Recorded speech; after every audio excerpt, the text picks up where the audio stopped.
इमाम अहमद रज़ा है, इमाम अहमद रज़ा है, इमाम अहमद रज़ा है, इमाम अहमद रज़ा। अल्हम्दुलिल्लाहि रब्बिल आलमीन वस्सलातु वस्सलामु अला सय्यिदिल मुरसलीन अम्मा बाद फ़अऊज़ु बिल्लाहि मिनश शैतानिर रजीम बिस्मिल्लाहिर रहमानिर रहीम अस्सलातु वस्सलामु अलैका या रसूलल्लाह व अला आलिका व अस्हाबिका या हबीबल्लाह अस्सलातु वस्सलामु अलैका या नबी अल्लाह व अला आलिका व अस्हाबिका या नूर अल्लाह। দেশে এবং প্রবাসে যে যেখান থেকে আমাদেরকে দেখছেন সবাইকে একরাশ প্রীতি ও শুভেচ্ছা জানাচ্ছি। আলহামদুলিল্লাহ আজ্জা ওয়া জাল্লা সফরুল মুজাফফর মাস আমাদের মাঝে অতিবাহিত হচ্ছে। মাদানী চ্যানেল বাংলার এক বিশেষ অনুষ্ঠান ছোটদের আলা হযরত আলাইহি রহমান নিয়ে আবারও উপস্থিত হয়েছে। ইনশাআল্লাহ তাআলা আমরা এখানে শুনবো আলা হযরত রহমাতুল্লাহ আলাইহির শান শওকত, ওনার হুসনে আখলাকগুলো, শৈশবের বিভিন্ন স্মৃতিগুলো ইনশাআল্লাহ তাআলা আপনাদের সাথে আলোচনা করব ওনার ইলমে দ্বীনের প্রখরতা নিয়ে, আলোচনা করব ওনার ইশকে রসুল নিয়ে ইনশাআল্লাহ তাআলা। তো আসুন আমরা শুরুতেই দুরূদ শরীফ পাঠ করার যেই ফজিলত এবং বারাকাত রয়েছে তা শ্রবণ করে নিই। আল্লাহর রসুল রসুল মকবুল হুজুরপুর নূর সাল্লাল্লাহু আলাইহি সাল্লাম ইরশাদ করেন, তোমরা যেখানেই থাকো আমার প্রতি দুরূদ শরীফ পাঠ করো, নিঃসন্দেহে তোমাদের দুরূদ শরীফ পাঠ আমার নিকট পৌঁছে থাকে। সুবহানাল্লাহ। সাল্লু আলাল হাবিব সাল্লাল্লাহু তাআলা আলা মুহাম্মদ সাল্লাল্লাহু আলাইহি ওয়াসাল্লাম। অনুষ্ঠান ছোটদের আমরা অনেকগুলো সেগমেন্ট আকারে সাজিয়েছি। আমরা প্রশ্ন রেখেছিলাম আপনাদের জন্য, বিগত পর্বে প্রশ্নের উত্তরগুলো আলহামদুলিল্লাহ আপনারা আমাদেরকে দিয়েছেন। এই পর্ব ইনশাআল্লাহ তাআলা নতুন আরও একটি প্রশ্ন আপনাদের কাছে রাখবো, আর গত পর্বের যে প্রশ্ন আপনাদের উদ্দেশ্যে দেওয়া ছিল তার উত্তর ইনশাআল্লাহ তাআলা আমরা প্রদান করার চেষ্টা করব। এখানে হবে কিছু সেগমেন্ট, আর এক আজিমুশান সেগমেন্ট এখানে আমরা এড করেছি, বলতে হবে যে বিষয়। তো তাও আমরা ইনশাআল্লাহ তাআলা লটারির মাধ্যমে কোনো একজন ইসলামী ভাই আসবে, মাদানী মুন্না আসবে, আসার পর মাদানী মুন্না যেই বিষয়টা পাবে তা নিয়ে ইনশাআল্লাহ তাআলা আপনাদের উদ্দেশ্যে মাদানী ফুল দিবে। তো অনুষ্ঠানের শুরুতে আমরা আমাদের প্রথম যে সেগমেন্ট রয়েছে কোরআনুল কারীম ফুরকানুল হামিদের তিলাওয়াত, তা আমরা করে নিই ইনশাআল্লাহ নাকি? আগে আমরা তিলাওয়াতে কোরআন শুনে নেব ইনশাআল্লাহ তাআলা। জি আমাদেরকে তিলাওয়াত শুনিয়ে দিন। সাল্লু আলাল হাবিব সাল্লাল্লাহু তাআলা আলা মুহাম্মদ সাল্লাল্লাহু আলাইহি ওয়াসাল্লাম। আউযু বিল্লাহি মিনাশ শাইতানির রাজীম। বিসমিল্লাহির রহমানির রহিম। ফাযকুরুনি আযকুরকুম ওয়াশকুরু লি ওয়া লা তাকফুরুন। يا أيها الذين آمنوا استعينوا بالصبر والصلاة إن الله مع الصابرين ولا تقولوا لمن يقتل في سبيل الله أموات بل أحياء ولكن لا تشعرون ولنبلونكم بشيء من الخوف والجوع ونقص من الأموال والأنفس والثمرات وبشر الصابرين الذين إذا أصابتهم مصيبة قالوا إنا لله وإنا إليه راجعون صدق الله العظيم। মাশাআল্লাহ মাশাআল্লাহ, অনেক সুন্দর এবং মনোমুগ্ধকর সুরে আমরা তিলাওয়াতে কোরআন শুনছিলাম। আল্লাহ সুবহানাহু ওয়া তাআলা আমাদের সবাইকে তিলাওয়াত করার খুব বেশি তৌফিক দান করুন। সাল্লু আলাল হাবিব সাল্লাল্লাহু তাআলা আলা মুহাম্মদ সাল্লাল্লাহু আলাইহি ওয়াসাল্লাম। মাদানী চ্যানেলের দর্শকবৃন্দ, বিশেষ করে আমাদের ক্ষুদে দর্শকবৃন্দ, আপনাদের উদ্দেশ্যেই আমাদের এই ছোটদের আলা হযরত রহমতুল্লাহ আলাইহি। তো আর দেরি না করে এখনও যারা আমাদের টিভি সিরিয়ালের সামনে আমাদের ছোট্ট বন্ধুরা আসেনি তাদেরকে আসুন আমরা দাওয়াত দিই, তাদেরকে নিয়ে আমরা মিলেমিশে এই আজিমুশান অনুষ্ঠান উপভোগ করার চেষ্টা করি। ইনশাআল্লাহুল কারীম এখানে আমরা তিলাওয়াতে কোরআনের পাশাপাশি নাতে রাসূল মুস্তাফা সাল্লাল্লাহু আলাইহি ওয়াসাল্লাম শুনবো, পাশাপাশি আমার আকা আলা হযরত রাহমাতুল্লাহি আলাইহির যে কি শান ও শৌকত ছিল, ওনার যে কি গুণ ছিল, ওনার যে কি ইলমি খিদমত ছিল, উনি কে ছিলেন, হ্যাঁ, ওনার বংশপদমর্যাদা কী, ওনার বিভিন্ন বৈশিষ্ট্য নিয়ে ইনশাআল্লাহ তাআলা আমরা জানার চেষ্টা করব। তাই আসুন আমরা নাতে রাসূল মুস্তাফাকে শুনে নিই ইনশাআল্লাহ। জি, আমাদেরকে নাতে রাসূল মুস্তাফা শুনিয়ে দিন। সাল্লাল্লাহু আলাইকা ইয়া রাসূলুল্লাহ, সাল্লাল্লাহু আলাইকা ইয়া হাবিবাল্লাহ। চোখেরি তারা নামে মুহাম্মদ, মনের উজালা নামে মুহাম্মদ, সাল্লাল্লাহু আলাইহি ওয়াসাল্লাম, সাল্লাল্লাহু আলাইহি ওয়াসাল্লাম। মহামহিম আল্লাহ তাআলা, মহামহিম আল্লাহ তাআলা সবখানে লিখেছেন নামে মুহাম্মদ, সাল্লাল্লাহু আলাইহি ওয়াসাল্লাম, সাল্লাল্লাহু আলাইহি ওয়াসাল্লাম। চোখেরি তারা নামে মুহাম্মদ, মনের উজালা নামে মুহাম্মদ, সাল্লাল্লাহু আলাইহি ওয়াসাল্লাম, সাল্লাল্লাহু আলাইহি ওয়াসাল্লাম। দৌলত যদি চাও উভয় জাহানে, দৌলত যদি চাও উভয় জাহানে, পরবজিফা নামে মুহাম্মদ, সাল্লাল্লাহু আলাইহি ওয়াসাল্লাম, সাল্লাল্লাহু আলাইহি ওয়াসাল্লাম। চোখেরি তারা নামে মুহাম্মদ, মনের উজালা নামে মুহাম্মদ। কেন মুসলমান হবে না কুরবান, কেন মুসলমান হবে না কুরবান, খুদারি প্রিয় নামে মুহাম্মদ, সাল্লাল্লাহু আলাইহি ওয়াসাল্লাম, সাল্লাল্লাহু আলাইহি ওয়াসাল্লাম। চোখেরি তারা নামে মুহাম্মদ, মনের উজালা নামে মুহাম্মদ। নূহ খলিল মুসা ঈসা সবারই আকা নামে মুহাম্মদ, সাল্লাল্লাহু আলাইহি ওয়াসাল্লাম, সাল্লাল্লাহু আলাইহি ওয়াসাল্লাম। রাখবে কবরে যখন হে বন্ধু, রাখবে কবরে যখন হে বন্ধু, শোনায় মোরে নামে মুহাম্মদ, সাল্লাল্লাহু আলাইহি ওয়াসাল্লাম। সাল্লু আলাল হাবিব সাল্লাল্লাহু তাআলা আলা মুহাম্মদ সাল্লাল্লাহু আলাইহি ওয়াসাল্লাম। মাশাআল্লাহ, মারহাবা। চমৎকার নাতে রাসূল মুস্তাফা সাল্লাল্লাহু আলাইহি ওয়াসাল্লাম শুনছিলাম আমরা। আমাদেরকেও, আমরা যারা ক্ষুদে দর্শকবৃন্দ যারা রয়েছি, হয়তো আমরা মাদ্রাসা ছাড়া বিভিন্ন প্রতিষ্ঠানে আমরা প্রাতিষ্ঠানিক শিক্ষা অর্জন করছি, কিন্তু তাতে কি সমস্যা? চাইলে তো আপনিও নাতে রাসূল মুস্তাফা সাল্লাল্লাহু আলাইহি ওয়াসাল্লাম পাঠ করতে পারি না? তো ইনশাআল্লাহ তাআলা আমরা সবাই চেষ্টা করব হামদ নাথ পাঠ করার ইনশাআল্লাহুল কারীম।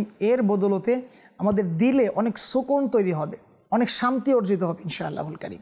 আমরা অনুষ্ঠানে যে মূল ব্যক্তিকে নিয়ে আলোচনা করতে চাচ্ছিলাম, তিনার ব্যাপারে আমরা শুনেছি আমার আকা আলা হযরত রহমতুল্লাহ আলাইহি কে ছিলেন, যিনি প্রায় 4 বছর বয়সে নাজারা কমপ্লিট করেছিলেন, যিনি প্রায় 6 বছর বয়সেই বয়ান দিয়েছিলেন বিশাল এক মেহফিলে, যিনি মাত্র 7 বছর বয়স থেকে কি রোজা রাখা ধারাবাহিকভাবে আরম্ভ করেছিলেন।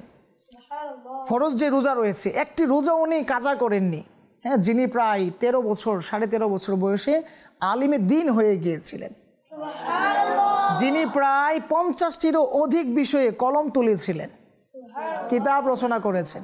হাই হাই, তো তার ইলম কেমন হতে পারে।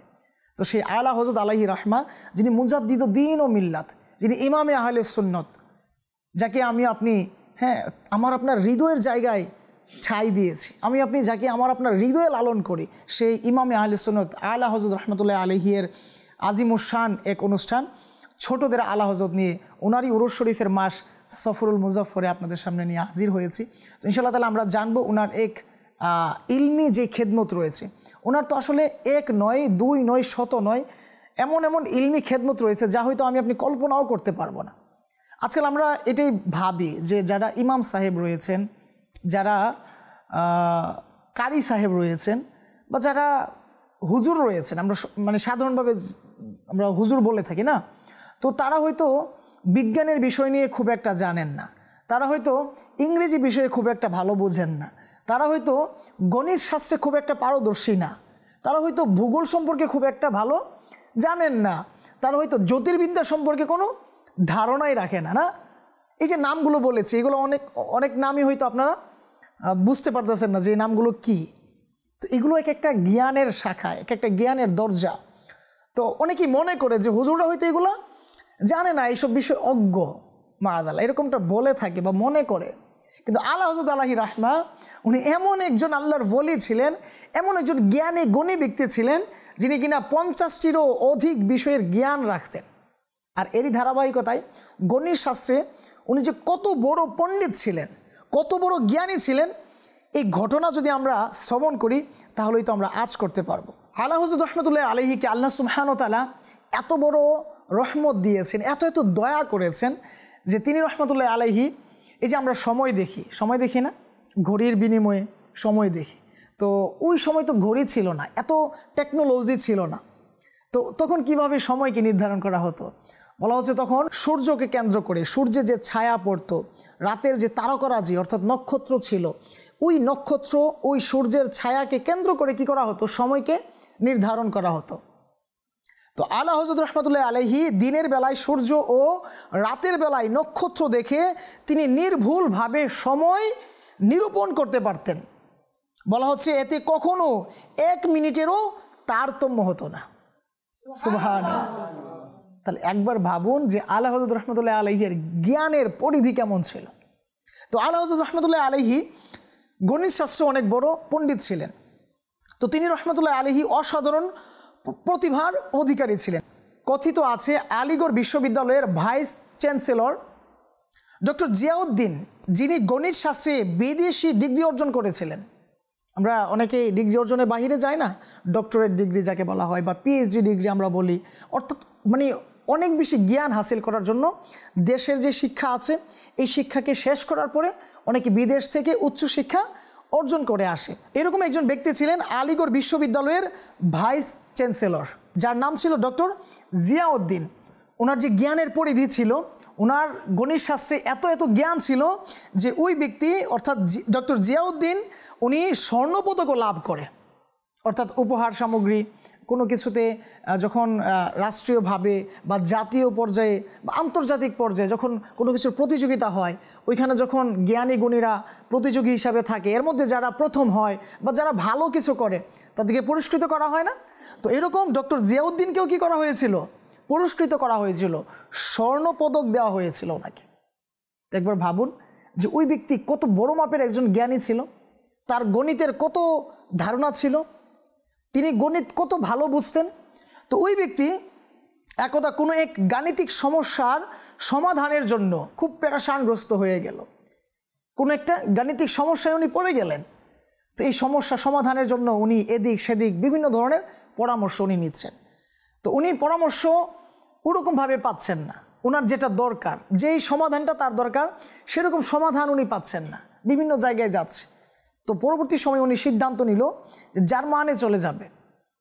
চিন্তা করে দেখুন, কোথায় ভারত আর কোথায় জার্মান, সুদূর জার্মানে চলে যাবে এই গণিতের সমস্যার সমাধানের জন্য। কারণ ওইটা একটা বিশ্ববিদ্যালয়, আর ওই বিশ্ববিদ্যালয়ের সমাধান তো ওইটা অনেক কিছু না। আর একটা বিশ্ববিদ্যালয়ে যদি সমস্যার সমাধান না পারে তো স্কুল কলেজগুলো কিভাবে করবে। আর উনি একজন স্বর্ণপদক প্রাপ্ত ব্যক্তি, তো উনি সিদ্ধান্ত নিলেন যে আমি কোথায় যাব, জার্মান চলে যাব। তো উনি জার্মান যাওয়ার পূর্বে ওনারই বিশ্ববিদ্যালয়ের যিনি আরবি বিষয় অর্থাৎ ইসলামিক বিষয়ের যিনি শিক্ষক ছিলেন, ধর্ম বিভাগের যিনি শিক্ষক ছিলেন, অধ্যাপক ছিলেন, মাওলানা সৈয়দ সুলাইমান আশরাফ সাহেবকে উনি এই বিষয়টা জানান। উনি এই বিষয় সম্পর্কে ওনার সাথেও কি করেন, পরামর্শ করেন। ধর্ম বিভাগের যিনি অধ্যাপক ছিলেন, তো ওনার সাথে যখন এই ব্যাপারগুলো নিয়ে আলোচনা হয় তো ওই সৈয়দ সুলাইমান আশরাফ সাহেব উনি পরামর্শ দেয় যে আপনি এক কাজ করুন না, অনেক জায়গায় তো ঘোরাফেরা করেছেন, অনেকেই তো পরামর্শ দিয়েছে অনেক কিছু, তো জার্মানও যাওয়ার আপনি টার্গেট করেছেন, প্ল্যানিং করেছেন, কিন্তু এর আগে যদি আপনি আলা হযরত রহমতুল্লাহ আলাইহির দরবারে যেতেন, ওনার সাথে যদি একটু পরামর্শ করতেন, আমার ইয়াকিন আপনি কি সমাধান পেয়ে যাবেন। তো পরবর্তী সময়ে ডক্টর জিয়াউদ্দিন যিনি গণিতের ওই স্বর্ণপদক জয়ী ছিলেন, বিশাল যিনি পণ্ডিত ছিলেন, তো উনি কি করলেন, আলা হযরত রহমতুল্লাহ আলাইহির দরবারে হাজির হলেন পরক্ষণে। আর আলা হযরত রহমতুল্লাহ আলাইহি বলেন যে আপনি কিসের জন্য এসেছেন, আপনার সমস্যাটা কি, আপনার প্রশ্নটা কি, আমাকে করুন। পরবর্তী সময়ে ওই ব্যক্তি ডক্টর জিয়াউদ্দিন বলতে লাগলেন যে প্রশ্নটা এতই জটিল যে এই অবস্থায় সহজভাবে বলাও যাচ্ছে না, মানে প্রশ্নটা এত জটিল, এত কঠিন, এটা সহজভাবে বলার মতো ভাষা নেই, মানে এত গর্জিয়াস এক বিষয়, এত ক্রিটিক্যাল একটা বিষয় যে আমি সহজ করে বলতে পারতেছি না। তো পরবর্তী সময় আলা হযরত রহমতুল্লাহ আলাইহি বললেন যে তাহলে বিস্তারিতভাবেই বলেন, কঠিন আর জটিলের কারণে যদি সহজভাবে বলতে না পারেন, শর্টলি বলতে না পারেন, সংক্ষিপ্ত আকারে বলতে না পারেন, তো বিস্তারিতই কি আপনি বলেন। পরবর্তী সময়ে ভাইস চ্যান্সেলর সাহেব আলা হযরত রহমতুল্লাহ আলাইহিকে প্রশ্নটা বিস্তারিতভাবে বললেন। তো প্রশ্নটা শুনে আলা হযরত রহমতুল্লাহ আলাইহি সাথে সাথেই উত্তর দিয়ে দিলেন। প্রশ্ন শুনলেন আর উত্তর প্রদান করলেন, অথচ এই উত্তরের জন্য এই ডক্টর সাহেব বিভিন্ন জায়গায় ঘুরপাক খেয়েছেন, বিভিন্ন দরজায় গিয়েছেন। পরবর্তী সময়ে উনি সিদ্ধান্ত নিলেন ভিনদেশ চলে যাবে, জার্মান চলে যাবে এই সমস্যার সমাধানের জন্য। আর আলা হযরত রহমতুল্লাহ আলাইহির দরবারে আসলেন, প্রশ্ন বললেন আর উত্তর পেয়ে গেলেন। শুনি আমরা ওই উত্তর কতটা গ্রহণযোগ্য ছিল। প্রশ্নটার উত্তর শুনে ভাইস চ্যান্সেলর সাহেব কিছুক্ষণ অবাক হয়ে থাকলো। অবাক তো হওয়ারই কথা, যেই প্রশ্নের উত্তরের জন্য আমি এদিক সেদিক ঘুরপাক খাচ্ছি, জার্মান চলে যাওয়ার টার্গেট করেছি, আর প্রশ্ন করলাম সাথে সাথে উত্তর পেয়ে গেলাম, অবাক হওয়ার কথা না? উনি অবাক হয়ে রইলেন। তারপর তাকে বললেন, হজরত আমি এই প্রশ্নের সমাধানের জন্য জার্মান যেতে ইচ্ছে করছিলাম, কিন্তু আমাদের বিশ্ববিদ্যালয়ের যিনি ধর্ম বিভাগের অধ্যাপক ছিলেন মাওলানা সৈয়দ সুলাইমান আশরাফ সাহেব আমাকে আপনার দরবারে আসতে বললেন, আর আমি আপনার কাছে আসার জন্য প্রস্তুতি নিলাম আর এসেই পড়লাম, আর এসে যে এত সহজভাবে এর উত্তর পেয়ে যাব তা আমি কখনোই কল্পনা করিনি। আল্লাহু আকবার। তো এই হচ্ছে আলা হযরত রহমতুল্লাহ আলাইহির ইলম। ওই ডক্টর বলতে লাগলেন, আপনার উত্তর শুনে মনে হচ্ছে যে আপনি সমস্যাটার সমাধান যেন এই বইতে নিজের চোখেই দেখছেন। মানে আপনি যেমন উত্তরটা দিলেন, এত সহজ করে উত্তরটা দিলেন যে মনে হচ্ছে এইখানেই উত্তরটা লুকায়িত ছিল, যে আমি দেখি নাই। আর আপনি প্রশ্ন করার সাথে সাথে এই বইতেই মনে হচ্ছে কেবল যেন উত্তরটা রাখা ছিল, আর আপনি আমাকে কি করলেন, বলে দিলেন। আল্লাহু আকবার। তো আলা হযরত রহমতুল্লাহ আলাইহির এমন একটি জটিল প্রশ্নের জবাবে ডক্টর সাহেব আনন্দিত হয়ে গেলেন। আলাপ শেষে তিনি তার কাছ থেকে বিদায় নিয়ে চলে যান। তার জ্ঞানের গভীরতা ও ব্যক্তিত্বে তিনি এতই মুগ্ধ হয়ে গেলেন যে মুখে দাড়ি শরীফ সাজিয়ে নিয়েছে এবং নামাজ রোজা নিয়মিত আদায়কারীদের অন্তর্ভুক্ত হয়ে যায়। আল্লাহু আকবার। তো এই হচ্ছে আল্লাহর ওলিগণের কারামত, এই হচ্ছে আল্লাহ ওয়ালাদের জ্ঞানের পরিধি। যেখানে আমার আপনার সকল প্রচেষ্টা ব্যর্থ, সকল প্রচেষ্টা শেষ, আর সম্ভব নয়, সেখানে আল্লাহ তাআলার ওলিগণের, আল্লাহ তাআলার বিশেষ ব্যক্তিগণের প্রচেষ্টা শুরু। যেখানে আমি আপনি শেষ, থেমে গিয়েছি, আর কোনো মানে যোগ্যতা বা অভিজ্ঞতা নেই, কিছু করার মতো, সেখান থেকে শুরু করেন আল্লাহর বলিরা। সুবহানাল্লাহ, সুবহানাল্লাহ। তো শুনছিলাম আলা হযরত রহমতুল্লাহ আলাইহির জ্ঞানের পরিধি। আসলে এই 30 মিনিটের 1 ঘন্টার প্রোগ্রাম সপ্তাহ 10 দিন 1 মাস চললেও বা চালালেও বললেও হয়তো আলা হযরত রহমতুল্লাহ আলাইহির কলম, যে কলম দিয়ে উনি লিখতেন, ওই কলমের নিপ পরিমাণ যে লেখা আছে না, এই লেখার ব্যাখ্যা করে শেষ করতে পারবো না। আলা হযরত রহমতুল্লাহ আলাইহি এমন ছিলেন।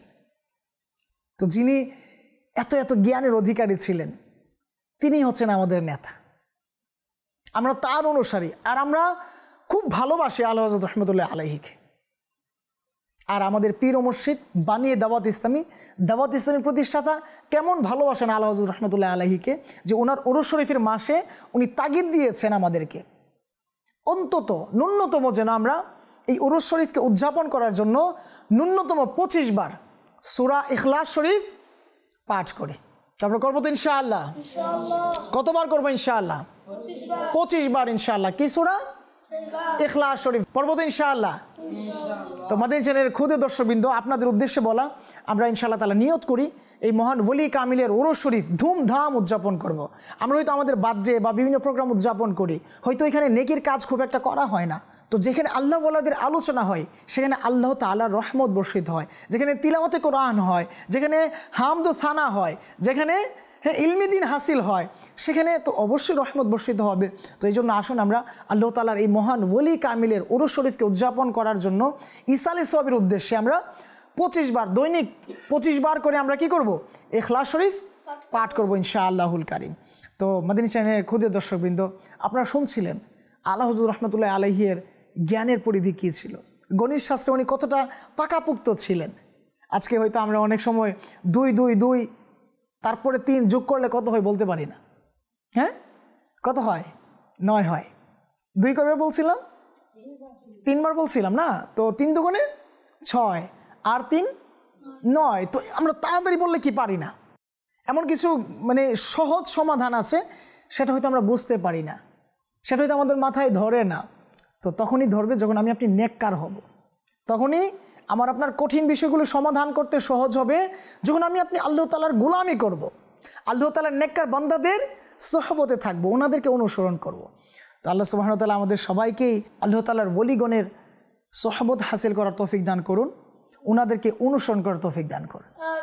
বিশেষ করে আমার আকা আলা হযরত রহমতুল্লাহ আলাইহির উরুস শরীফকে কেন্দ্র করে 25 বার সূরা ইখলাস শরীফ তিলাওয়াত করার তৌফিক দান করুন।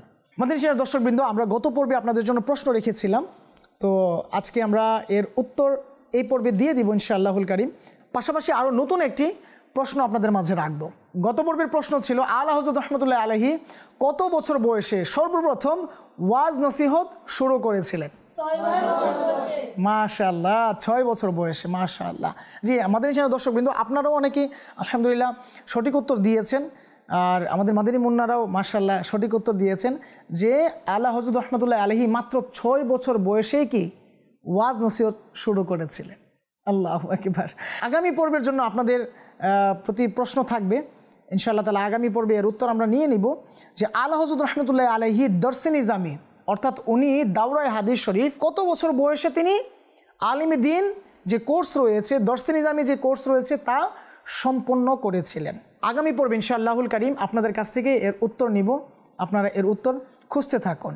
আমরা শুনছিলাম আলা হযরত রহমতুল্লাহ আলাইহির ইলমে দিনের গভীরতা সম্পর্কে।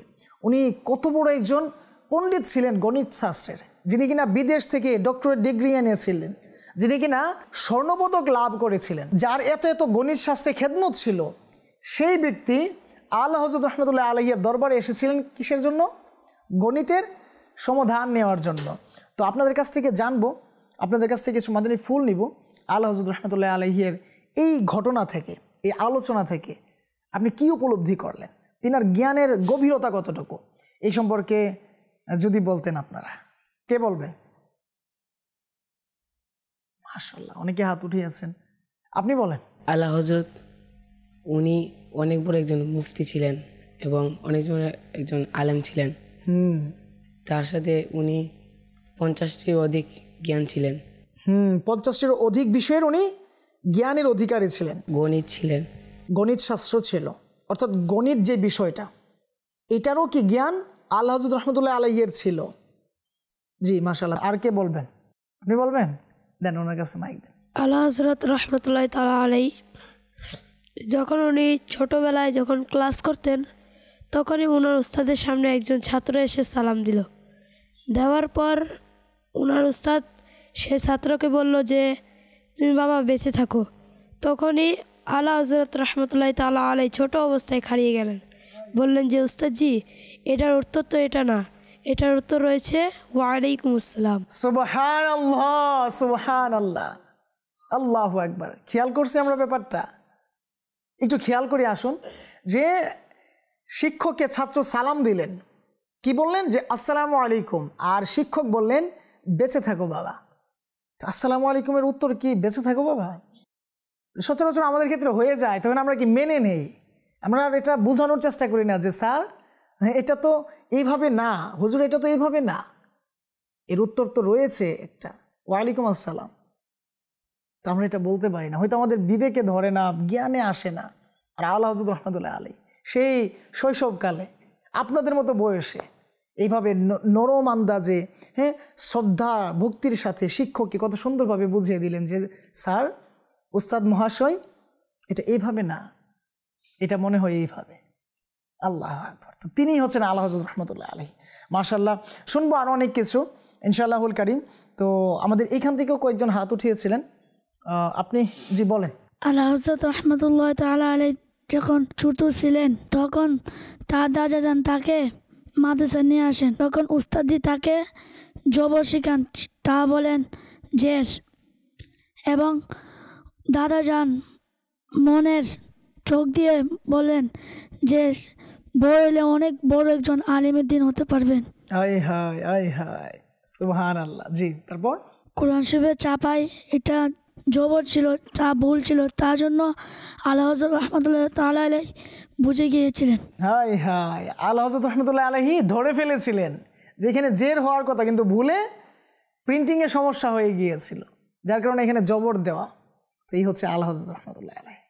তিনার জ্ঞানের পরিধি কেমন ছিল সেই শৈশবকালে, আপনাদের মতো অবস্থায়। তো যখন উনি বড় হয়েছেন, আস্তে আস্তে প্রাপ্তবয়স্ক হয়েছেন, তখন ওনার জ্ঞানের দরজা কত উঁচু হতে পারে একবার ভাবি। তো শুনবো ইনশাআল্লাহ সব কিছু। তো আসুন না আমরা ইমামে আহলে সুন্নত আর শাহ ইমাম আহমদ রাজা খান আলাইহি রাহমার এর নামে আমরা একটু নারা দেওয়ার চেষ্টা করি। হামিয়ে সুন্নত মাহিয়ে বিদআত, আলা হযরত আলা হযরত হামিয়ে সুন্নত মাহিয়ে বিদআত, আলা হযরত আলা হযরত ইমামে আহলে সুন্নত, আলা হযরত আলা ইমামে আহলে সুন্নত, আলা হযরত আলা হযরত। সাল্লু আলাল হাবিব সাল্লাল্লাহু তাআলা আলা মুহাম্মদ সাল্লাল্লাহু আলাইহি ওয়াসাল্লাম। মাদানী চ্যানেল দর্শকবৃন্দ, আমরা দেখতে দেখতে অনুষ্ঠানের প্রায় শেষের দিকে চলে এসেছি। মাদানী মুন্নাদের নিয়ে আমরা বিভিন্ন বিষয়ে আলোচনা করছিলাম, আল্লাহ হযরত রহমতুল্লাহ আলাইহির শৈশবকাল সম্পর্কে, ওনার জ্ঞানের প্রখরতা সম্পর্কে। তো বিশেষ করে আমাদের ক্ষুদে দর্শকবৃন্দ, আপনাদের উদ্দেশ্যে আরও এক চমৎকার যে সেগমেন্ট বলতে হবে যে বিষয়ে, তাও এই পর্বে আমরা রেখেছি, গত পর্বের নেই। এই পর্বে ইনশাআল্লাহ তাআলা আমরা আমাদের মাদানী মুন্নাদের মাধ্যমে এই জার থেকে যে টোকেনগুলো আছে তার মধ্য থেকে একটি টোকেন ইনশাআল্লাহুল কারীম কোনো একজন মাদানী মুন্না বের করবেন, আর এই বিষয় সম্পর্কে আপনাদের উদ্দেশ্যে মাদানী ফুল দেবেন। দেখুন, আপনি এই যে সময়গুলো অতিবাহিত করছি, একটু ভাবার তো চেষ্টা করি যে এই বয়সটাতেও আল্লাহর ওলিগণ কত নেকি করেছেন, কত নেকির কাজ সম্পাদন করেছেন, কত ইলম হাসিল করেছেন। আজকে এমন হয়ে যায় না, অনেকের 7-8 বছর হয়ে গিয়েছে কিন্তু নুরানি নাজারা কমপ্লিট করতে পারেন না। এমন অনেকেই আছে 5-7 বছর হয়ে গিয়েছে ক্লাস 3 বা 2 পড়ে, এমন অনেকেই আছে। কেন পড়ায়, কেন তারা পড়ায় এত দুর্বল? যদি এর উত্তর আমরা খুঁজি, প্রথম উত্তরটা হবে তারা ওই নেক পরিবেশের মধ্যে নেই, তারা আল্লাহ তাআলার হুকুমকে বাস্তবায়ন করার পথে হয়তো নেই, সঠিকভাবে হয়তো বাস্তবায়ন করছে না। আল্লাহ তাআলার হুকুম যারা বাস্তবায়ন করবে, আল্লাহ তাআলাকে যারা মেনে নিবে, তারা প্রতিটা কাজে কি সফলতা অর্জন করবে। তো নিঃসন্দেহে এটা একটা ভালো কাজ, পড়ালেখা করা, এটা আমাদের জীবনের একটা গুরুত্বপূর্ণ কাজ। তো যদি আপনি আল্লাহ তাআলার হুকুমকে মেনে চলি, আর আল্লাহ তাআলা যদি আমাদেরকে নিয়মন দ্বারা ধন্য করেন, তো কেন আমরা ক্লাসে ভালো করে পড়া শিখে যাব না? কেন আমরা ভালো রেজাল্ট করে আমরা যেই পরবর্তী ক্লাস আছে সেখানে আমরা দাখিল হব না? কেন আপনি বারবার একই ক্লাসে পড়ে থাকবো?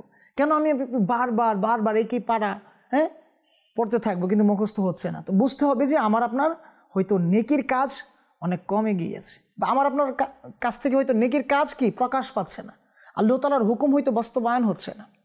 যার জন্য আমাদের কাজ কি? নেকির কাজ করা। কাজ কি?